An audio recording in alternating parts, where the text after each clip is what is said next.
I restarted Wizard101 in 2026, here's everything I do from levels 50 to 100. First, I want to jump into gear. At level 50, Malistaire Drake actually drops a spell sword wand. So for fire, myth, death, and storm, you can use this instead of the Sky and Hasta. And the best part is sometimes you can find the tier 2 version in the bazaar. It's definitely worth grabbing if you can find it, but I would not really farm for it because the Sky and Hasta does really well still. He also has level 50 gear, but honestly, I still wouldn't really farm for that unless you get it or find some in the bazaar, because you could really just use any bazaar gear from 50 to 60 until you get to Waterworks. Once you're level 50, you make it to the form and Dragspire. You can come here, where Darkstone will lead you to a quest where you can farm a boss that drops a school amulet blade. Now I want to talk about what you should do right after you finish Dragonspire. You'll have access to spell weaving. Basically, spell weaving is fusing two schools together to cast combined spells. Spell weaving in itself is honestly not that great, but it does have some benefits. After you finish Dragonspire, you'll get sent here to do a tutorial quest. After you finish that, if you're any school but Storm, you should definitely train into Storm, because at rank 1, you get a plus 45% blade for your school, and you can use Sharpened Blade to stack it, for a plus 55% blade. Now, if you are Storm, you could either train into Life, where you get another plus 45% blade at rank 4, or now with rank 5 Weaving, you should train into Death. You get the plus 45% blade at rank 5, as well as a plus 35% negative damage aura, which you can apply to enemies. I also want to talk about Wintertusk. So if you haven't completed Wintertusk by now, you should definitely do that. The reason I suggest doing Wintertusk, because at level 35, Baldur Gold Paws in Wizard City gives you a secret spell quest, which will send you the Eric Weird rune, and you can get a secret spell for your school. There's also a requirement for later game secret spells I'm going to talk about in this video. Now, once you get to Wintertusk, this will again happen at level 55, and you'll get the quest the same way. Some of the schools have pretty good spells, and I just recommend doing it so you can collect all those spells for your school. Now, I want to talk about level 56 gear. So if you've been doing your crafting quests, you need to complete up to the Celestia crafting quest. You can come to Carrick Strongthread in Sidraland, which is a later Wintertusk area, and he sells pretty good level 56 gear. You can actually even use this in place of your level 60 Waterworks gear if you don't feel like farming. I personally recommend going for Waterworks. This is a decent alternative as well. But the good thing about this gear is it gives you a blade, and honestly, crafting it isn't too hard. You have to check the specific stats for each school, but for example, for Myth, it has higher damage but less resist. So if you feel like crafting gear instead, this Wintertusk gear can definitely be a viable alternative to Waterworks. I also recommend Wintertusk because it will more appropriately level you for Celestia and make Celestia a lot easier. As well, once you get to Vesterland, you'll unlock one of the best gold farms in the game. First, go to Vestru's Hall and go straight up the log. In this cave, you can fight Athame, and he drops gear that's really good to sell at the bazaar. You can get up to 20,000 gold for an amulet. Here's a map for where it's located, and this is definitely one of the best gold farms in the game. While in Grizzleheim, I also recommend farming a few couch potatoes from your Troubled Warrior. As you do Wintertusk, you should naturally get a couple couch potatoes that you can garden anyways. There's definitely better couch potato methods later game, but I wouldn't recommend farming a full plot for them. I'd recommend getting a handful of them, because then you can start getting into more pet breeding and building a more solid pet than you had before, because couch potatoes drop mega snacks. Another thing, as you start gardening, you should absolutely save it for the Red Barn farm. It takes 125,000 gold. You can use that gold farm I showed you earlier to pay for it. You can buy it in the crown shop as well. You come here, go to housing, and the Red Barn farm, you can buy it for 125,000 gold. The great thing about this house is it speeds up all your plant growth, and you can stack it with other plant buffs as well. Now, I don't want to fully talk about how to get the perfect pet, but I do want to jump into it just a little bit more in this video, because at this point in the game, you should definitely have enough gold to hatch for more proper pets. First, get a pet that has a blade, or even go for an enchanted ornament, because you get a sharpened blade, which you can then stack with the sharpened blade you get later game. But the gist of getting a good pet, now that you have more mega snacks, is go to your school, look for the pet that you want, and then try to find one that is a PV45 and also has max stats. Max stats look like this, and the PV45 is located here. Additionally, if you can hatch with one as an adult and you only have an adult pet, the gold can be a lot cheaper cost. Now, I want to explain why I say PV45. I say PV45 because typically that means the talents in the pool are all pretty good. So you should never really get like a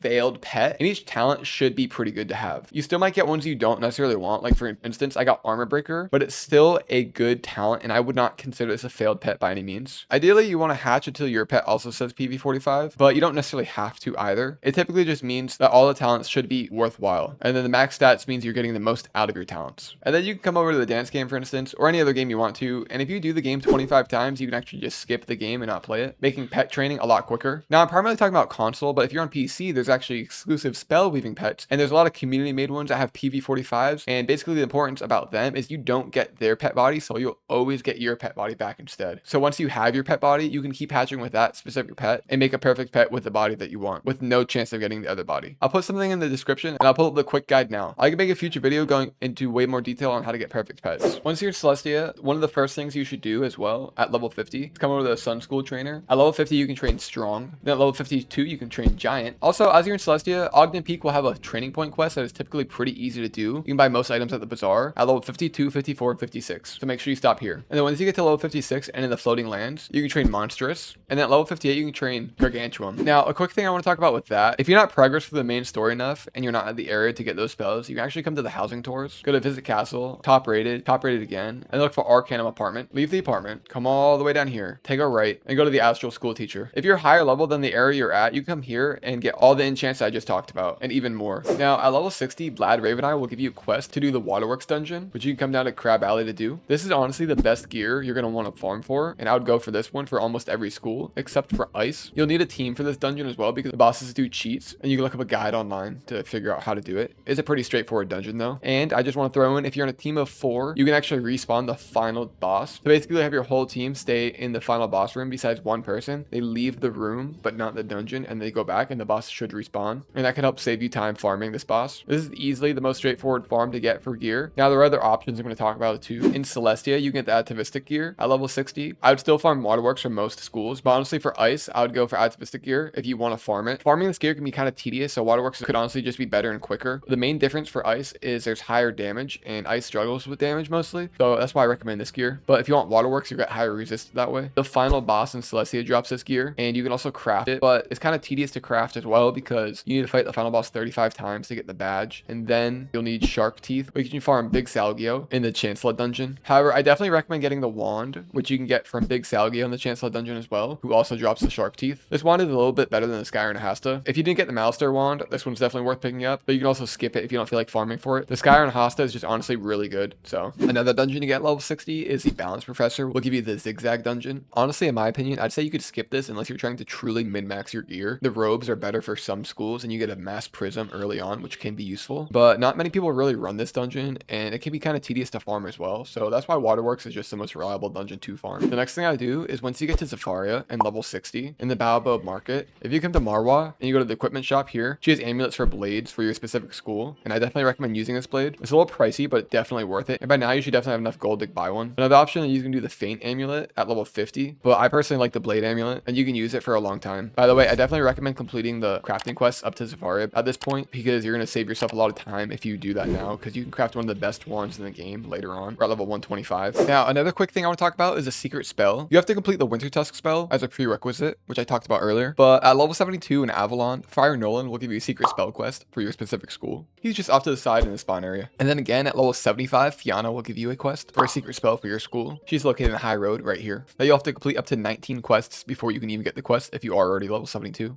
And then at level 75, you'll also get a minion spell quest from the Storm Professor. Again, you'll need to complete the secret Wintertusk spell quest. Once you get to Azteca as well, at level 86, you can get the Sharpened spell, which is an absolute necessity. You also need to complete the Turn Up the Sun quest, which you get from Pakal Red Mask. And then you'll be able to get the Sun School Trainer, where you can get the Sharpened Blade spell. Before you can do that though, you'll need to complete the Sun quest in Zafaria, given to you at level 66 by Inyanga. Once you're in Chrysalis and you leave the Bastion for the first time, come back to Zaltana, and she'll give you a quest to get a 4th potion. The quest is called Message in a Bottle, where you talk to Alan Ghostdusk, and you get a 4th potion bottle. At level 90, you can also farm the Gladiator to get the Alpha and Omega ring, which is the best level 90 ring. However, if you're on PC, the drop route was kind of messed up, and it can take a long time to farm, so people aren't recommending it. But honestly, you only need to do it one time, and then you can transfer it to all your wizards. To start the quest, you also talk to Egil first. The Blade of the Felled Titan is also another really good Athame, but the drop rates were kind of messed up on PC. You can farm Cronus in the Tartarus dungeon. To start that, you have to talk to her, where you can get the quest to access the secret boss. If you're on PC and you don't want to farm for that, you can also come here, gear and pet trading, and then you go to the Gorgon gear set. The ring is a good alternative, and then also the Athame. The amulet also gives pretty good resist. Now, at level 100, you can do the Darkmoor dungeon. The Death Professor will send you here. This is overall the best level 100 gear you can get, and this can carry you up to level 150. Once you get to the graveyard and you fight Malistaire the Undying, he'll drop the best set of gear that you can get. The thing I would skip on is the wand, and I'll talk more about that in a bit. Honestly though, the gear sometimes can be tedious to farm. If you're farming for a while and you don't get it, and you can at least get the tier 2 set, that's good enough. But I do recommend getting the full tier 1 set.